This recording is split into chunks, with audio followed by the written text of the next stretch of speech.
Second chance here in the APA singles qualifier. So gotta get through this one. Gotta win this one. Keep going. I had not been checking the bracket, honestly. I just was trying to run through opponents and find my stroke here in this match. So Don is a skill level 5. The split is I race to 5 and he goes to 3. And he opens up with a scratch on the break, unfortunately for him. So I get a pretty good opportunity to start to pick these apart. And I would immediately look at the solids here, I'm pretty sure. Just based on the openness, the closeness of this situation here. Really, it's just about solving the 6 and the 2. And then it does seem that the 2 leads to the 6. I seem to remember looking at the 6 ball being the key ball. If I can stay below the 6 and then sort of snip drop above the 8, you know, the 8 and the 6 going in the same pocket. So up to that point, it's really just a matter of sort of basically clear out this side of the table and then move over to the 2 ball. And with ball in hand in the kitchen, it's a good opportunity to set up the right lines and just try to stay on the right side of the ball. This is me looking at the 2 to the 6. Everything else is open. Everything else has a pocket. Probably start with a 3 to the 1. And like I've mentioned, I'm working on my tempo a little bit. I really don't want to spend too much time up here. It is the opening shot. It is right after the break. So we're going to take a little bit more time, but I think you'll notice in this match just less sort of burning energy up top. Less room for hesitation, more room for that automatic self, right? Trust your game and know that you can get where you need to be. I'm gonna probably pop out here for the 4 or the 7. The 5 ball's there. I'm not sure that I really picked a specific window, so got out a little too far. This is me probably just looking at my line on the 5 to lead to the 2. And I'm on the upper side of the 4 ball, so I'll probably have to roll into the long rail and back out for the 7. I want to get pretty straight on the 7. Yep, so a little follow to encourage that back out. I get pretty good on the line of the 7, a little bit behind it, so the cut line does lead me towards the 5. And I look at my spot for the 5. I remember letting up on the stroke on the 7 ball for some reason, just maybe a little adrenaline spike, mismanaged. That I was finding a good flow, but then just a bit of a hitch. So I end up hitting this. Yeah, I end up hitting this pretty bad. It does cooperate. So I get weird on the 5. Have to make a bit of an adjustment here. Thankfully, the 5 does go to the top right. And easing it down off the 13 means that I can get towards the 2 ball. Either hold it for the 2 and come across table, or I have to roll down onto the 6. I wouldn't hate that, I think. If I could just follow down, shape the 6 in the top left, and then draw back for the 2 in the bottom right. Some help from the 11. And I get kind of thin on the 2 ball here. This is where, yeah, I think in retrospect, looking back, shaping the 6 to the 2 is probably the higher percentage play instead of trying to play the 2, because now I'm contending with come into the 2 ball and come across table. Use this one as a blocker to shape the 6. But I do remember distinctly looking at this layout, feeling very confident and letting more of that automatic game come through. Trying to come at this with a lot of inside. It does end up sliding through, but I don't catch the, I think this is the 10, I think this is the 12. Again, the low resolution is because I pulled it from my live stream. That will be better in future videos.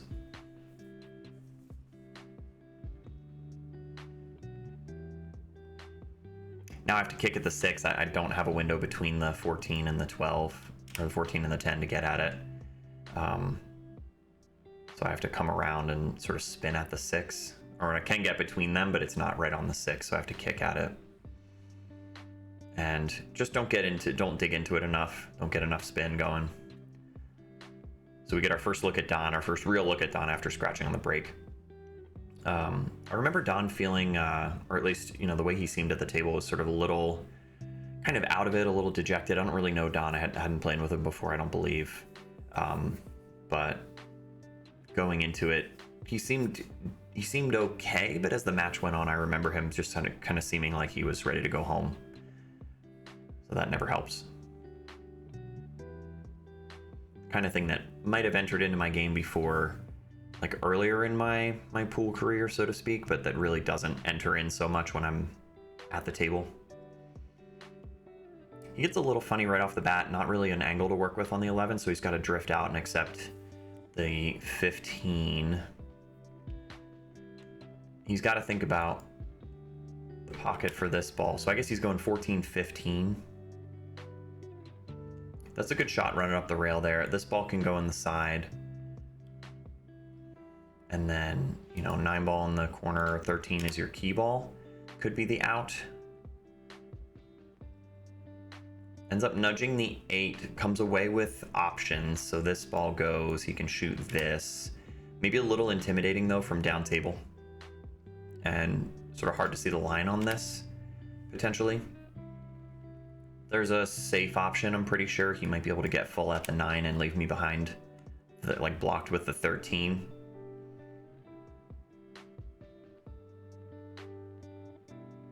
He's been going more offensive so far, right? Not really a defensive consideration yet, so maybe just looking to make balls.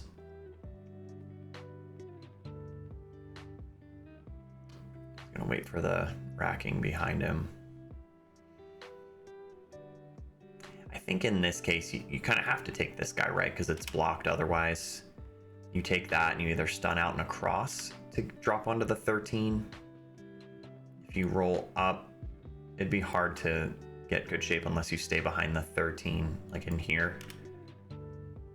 Hard to control, hard to judge that.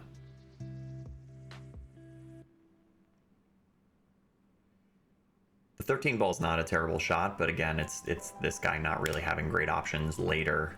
You're on it now, so you might as well take care of it now.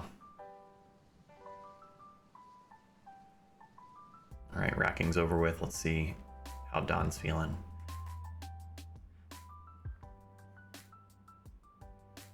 These can be hard to judge. Yeah, gets it into the rail. And kind of favorable result for him though, right? He didn't sell out anything easy. There's a cut on the 6, it's very thin. I would have trouble judging this most of the time, and there's no guaranteed shape. Coming out and around to try to get on the 8 in the top right is pretty tough. So I just immediately decide to basically bait him into shooting the 10 again, but I give him a bit of an awkward angle on the 10 to where the scratch is on.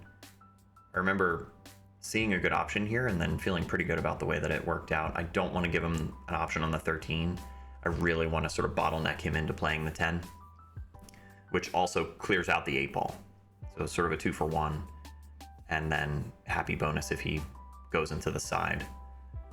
But that's a crafty part of my game that's starting to enter in, is playing safes and thinking a little more about, if they make a good hit, where's the tangent?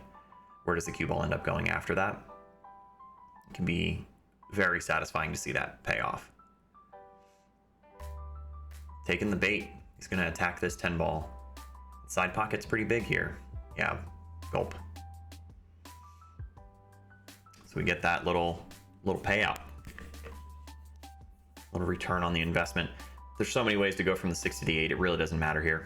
Player preference, right? Just pick what makes sense. I was thinking just kind of snip draw and shape the 8 in the left side. I end up under hitting it, but it also doesn't really matter. I mean, it's a very makeable 8 ball even if you don't get dead straight on it.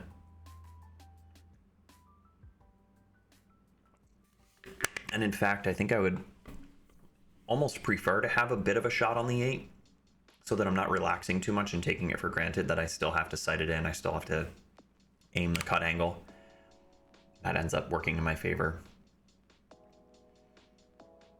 Second ball break was a little funny throughout the day. I just remember never feeling too comfortable with it.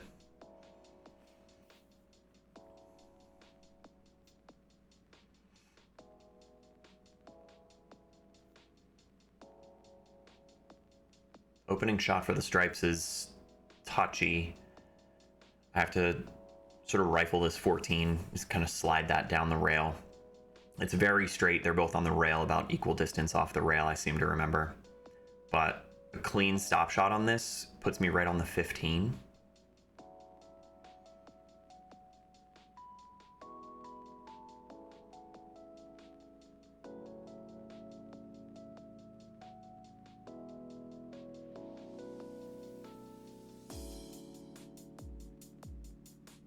So just to kind of address, yeah, drop down straight onto that line. Just pop that in nice and straight.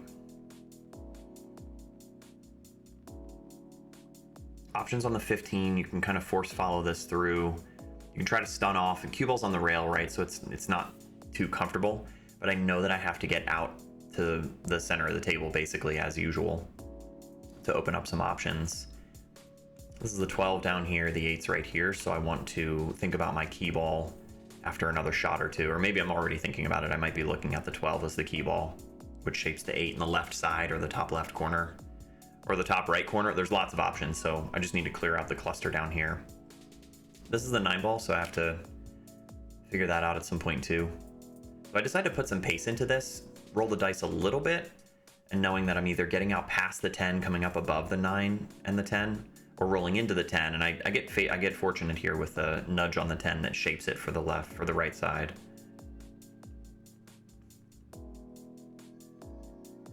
So now I look at, there's a bit of congestion to deal with if I'm playing the 10. I don't love the thin cut on the 9. It is playable, but it's sort of sending you away from your work. So I look at my lines and I want to come in and around the 11 ball. Just get around it. Yeah, kind of looking at natural lines, but then what happens if the spin opens up on the second rail? I want to get around the 11, so I'm either getting above the 11 for the left, top left corner. Yeah, this plays pretty good. Just speed and spin. And now I'm on the 11 in such a way that I should be able to clear the 9 straight in. Just pick your spot. Yeah, get on the rail around here. Right along that line means straight on the 9, and then I follow for the 12.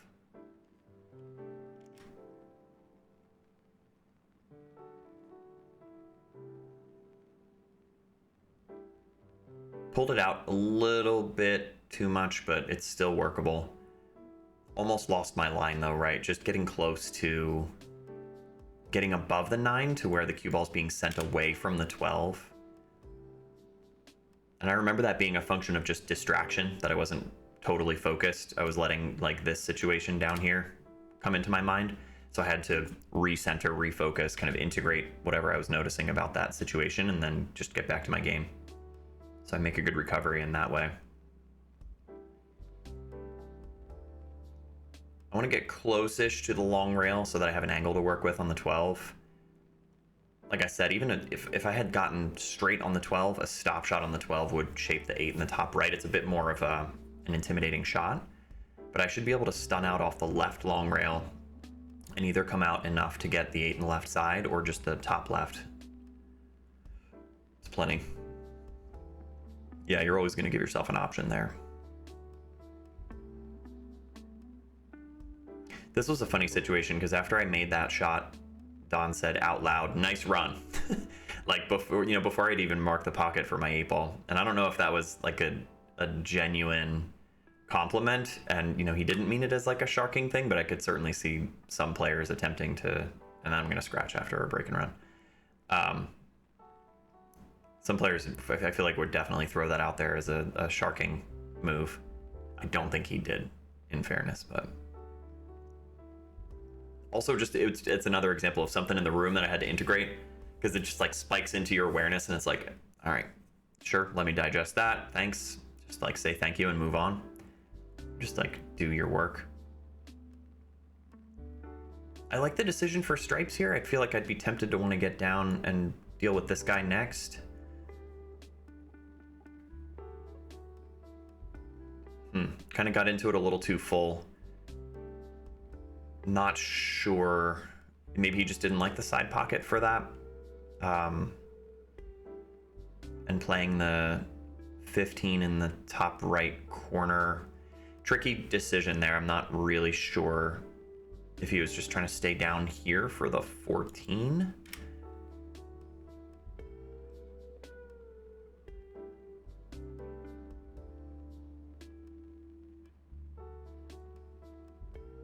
So it's still open.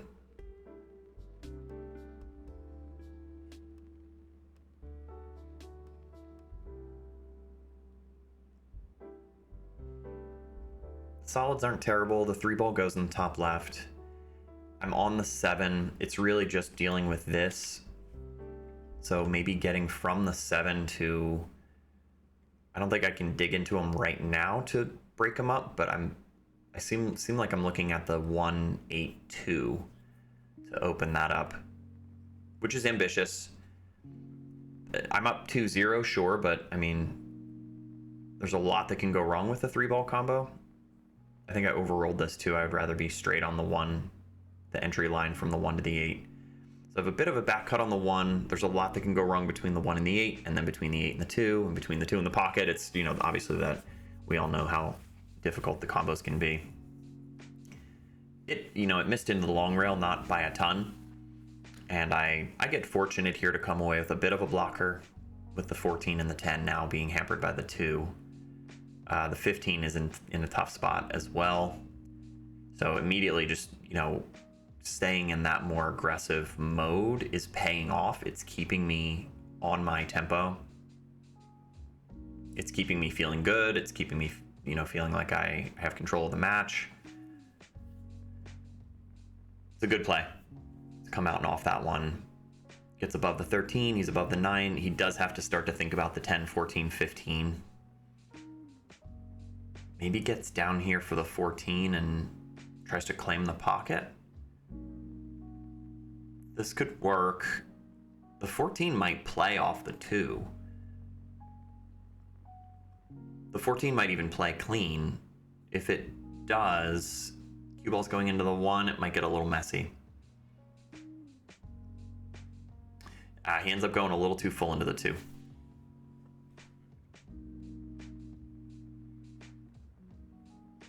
I wonder if the intention was to drop the 2 and keep the 14 there and take over the pocket. I have a look at the 1 and the 6, really. I think I was just gesturing there at my line for where I would like to be around the 5 and the 2. If I play the 1-2 combo, I can slow roll it to leave the 1 in the pocket for shape later, which I don't love, or no, I don't hate that. I mean, because you can use the 1 ball to get out of the corner.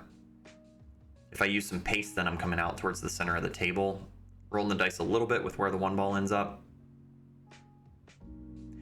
I end up drawing myself out pretty much where I was gesturing to where I wanted to be around the 5 and the 2, so that's fine. The 1 ball ends up with a cuttable line between the 14 and the 15, so like this is open enough to make the 1.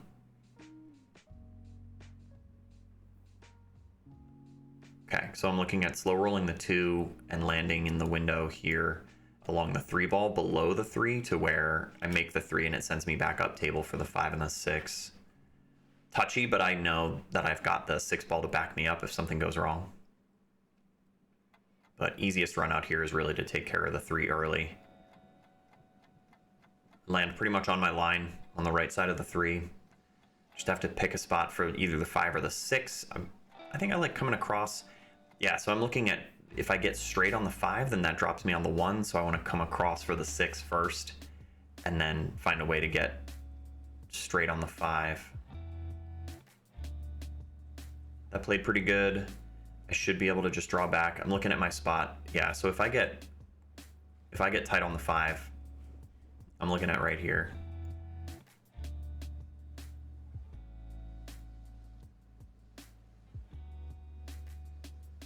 I think I get close to the line, but really not close to my spot. So I'm looking at a little bit of a back cut on the 5 because I didn't quite get straight on it. And I have to draw back to where I make sure that I have that cut angle on the 1. Otherwise, it's that kind of classic story of, you know, amateur 8-ball where it's like I do a bunch of work and I move a bunch of stuff out of the way and then I'm going to turn over the table, maybe with ball in hand.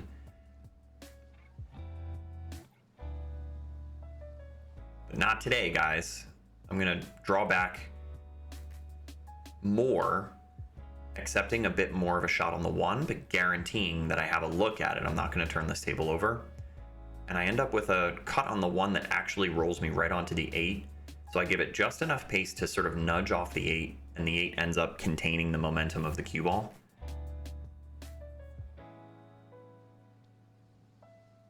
So just put me right where I need to be. That one felt pretty cool.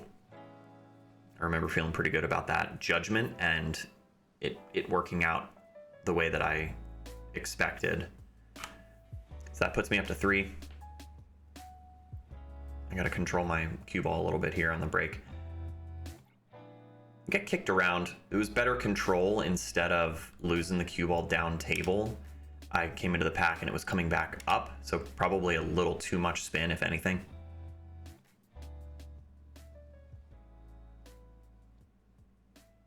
So 1 of each is a nice place to be.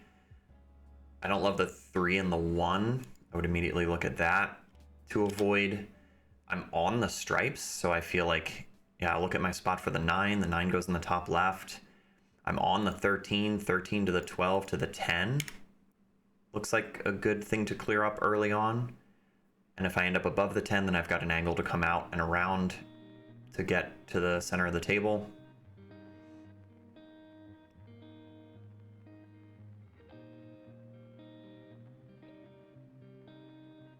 Preserve a little bit of an angle on the 12. It's fine if you're straight in on the 12, but with an angle, I make sure that I'm going to be off the rail for the 10. Just kind of roll forward here, stay up above the 10. Plenty of room off the rail. So here's the kind of major decision of the rack. I can play this line. I can kind of follow out and hold the cue ball down near the spot, which you have to accept a bit more of a shot on the 14. But I look at the line of the 2 and out, the 10 to 2 rail and out to sort of force follow. High and tight out of the corner, one of those classic kind of positional patterns. So I get full into the 10, come out and around. And it dresses up perfectly fine for this 14 ball. I think anywhere along that final line of movement would have been okay. But playing a little closer to the ball, maybe it feels riskier, but I've got a good sense of the speed at this point, so I just wanted to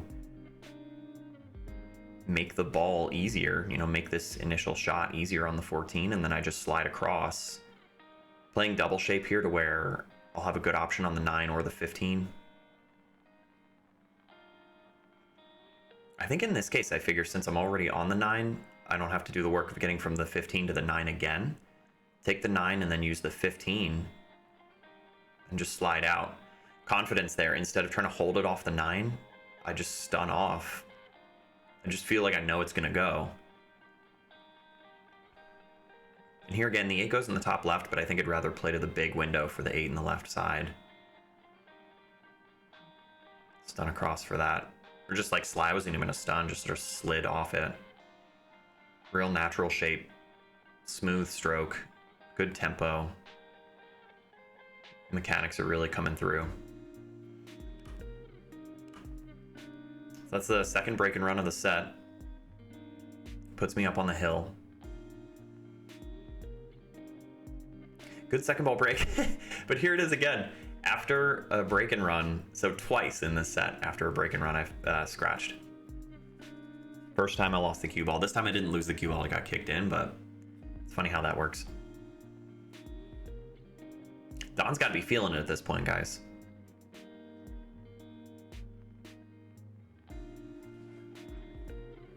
He's got to make something happen here. Looks like the solids are okay. The 4 and the 7 go. The 1 goes, it's a blocker for the 3, so the earlier you do the 1, the better. Haven't had a chance to check out the stripes, really. Although, there was an interruption. I'm going to pause the video. There was an interruption, so it's a shame we don't actually get to see what his decision was, although I see the 7 hanging up there. There was an interruption in the stream based on copyright music, which was weird. I might have mentioned this in the previous video, so forgive the repetition if so. But normally it just lets me roll through if there's copyright music, and then I have to edit after the fact and take out the audio. But in this case, it decided to completely shut down the stream. Some of you let me know. In particular, thanks to Adam for hitting me up, let me know that it was crashed. So I had to restart things, and so the recording has to jump ahead a little bit here, but ultimately, it looks like 9 ball's hanging in the pocket, 7 ball got pushed at some point. The 4's on top of the 6, that's different than before. So tricky. sort of a tricky situation because the 13 is stuck and there's not an easy way to get at it. The 10's fine. The 10 might be the way to get out and around into the 13 or develop something off the 13.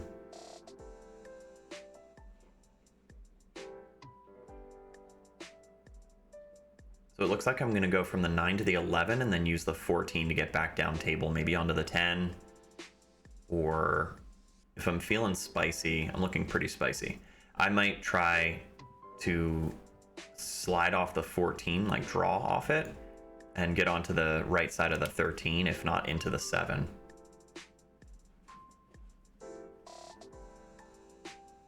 Still have a decent angle here, maybe a little higher than I would have wanted, but I didn't follow my new process there. I didn't intentionally pick a spot, like a pinpoint spot. I'm kind of just flowing here too, so maybe it didn't feel necessary. It's just lazy. I don't need to be doing that. Oh, nope. It's a good attempt. A little bit of the sort of delayed draw curved it away.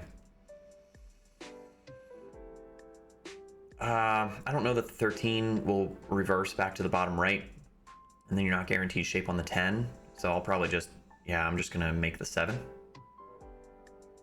Make the 7 and leave him down below not much.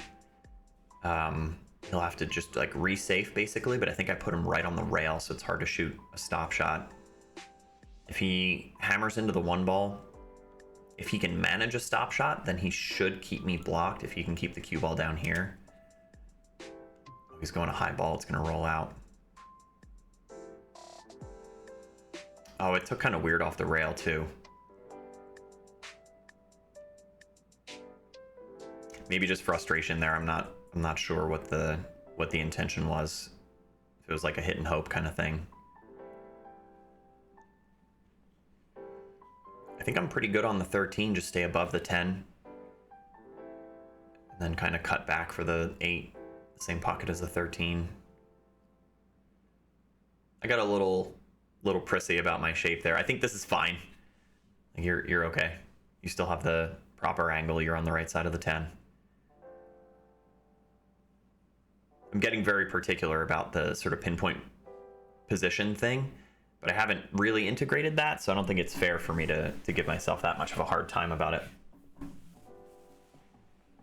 Floats out pretty nice. Again, I could get greedy about getting on the 8, but this is totally fine, and this is, I think at this point in the set, I just feel like it's always going to go. And there you have it. Solid second set, which takes us over to the next one, which incidentally was the next one is the finals. It was quick. It was kind of like small brackets, and I think there were some no-shows or forfeits or something. So there is just one more. It's the finals match, and it's against a skill level 4, so stick around. If you like this one today, make sure you do like the video. It helps out a lot. It tells YouTube to keep pumping my stuff. Sharing it helps, and then subscribing if you're not already subscribed. But otherwise, thanks for checking this one out, and you'll be seeing more of this singles qualifier content very soon.